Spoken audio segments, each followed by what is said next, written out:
একের পর এক পুলকার দুর্ঘটনা এবং তারপর শহর জুড়ে তল্লাশি। এই মুহূর্তে আমরা দাঁড়িয়ে রয়েছি কাশীপুর 7 ট্যাঙ্কস এলাকায়। আমি আমার ক্যামেরা পার্সনকে দেখানোর জন্য বলবো যে ছবি দেখা যাচ্ছে যে মোটর ভেহিকলসের যারা অফিসার এবং শ্যামবাজার ট্রাফিক গার্ডের যারা অফিসার তারা যৌথভাবে এখানে কিন্তু তল্লাশি অভিযান চালাচ্ছেন। মূলত বিভিন্ন যে স্কুল গাড়ি যেগুলো পুলকার, যেগুলোর অনেক ক্ষেত্রে ডকুমেন্টস নেই এবং পারমিট নেই, এই সমস্ত গাড়ি এবং তার যারা গাড়ির চালক তাদেরকে প্রসিকিউট করার প্রক্রিয়া যারা ট্রাফিক পুলিশের আধিকারিক এবং পিভিটির যারা আধিকারিক তারা যৌথভাবে করছেন।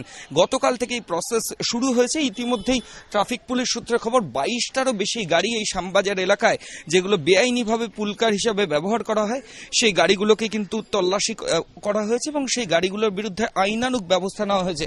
আমার সামনে দুখানা গাড়ি দাঁড়িয়ে রয়েছে, এই গাড়িগুলো কিন্তু বেআইনিভাবে পুলকার হিসাবে ব্যবহার করা হয়েছে এমনটাই ট্রাফিক পুলিশ সূত্রে খবর। এই গাড়িগুলোর ঠিকঠাক ডকুমেন্টস নেই, শুধু তাই নয় টায়ারগুলো অনেক ক্ষেত্রে রিসোল টায়ার ব্যবহার করা হয়েছে। এই বিভিন্ন রকমের ইনফরমেশন কিন্তু শ্যামবাজার ট্রাফিক অফিসার যারা তাদের কাছে এসেছিল এবং সেই মোতাবেক তল্লাশি অভিযান শুরু হয়। ট্রাফিক পুলিশ সূত্রে খবর শুধু শ্যামবাজার নয়, শহর কলকাতার বিভিন্ন জায়গাতে কিন্তু এই তল্লাশি অভিযান চলছে বেআইনি পুলকার এবং যে সমস্ত স্কুল বাস যেগুলো ডকুমেন্টস ঠিকঠাক নেই তার বিরুদ্ধে। ক্যামেরায় শুভজিৎ মুখোপাধ্যায়ের সঙ্গে ময়ূখ ঠাকুর চক্রবর্তী, এবিপি আনন্দ, কলকাতা।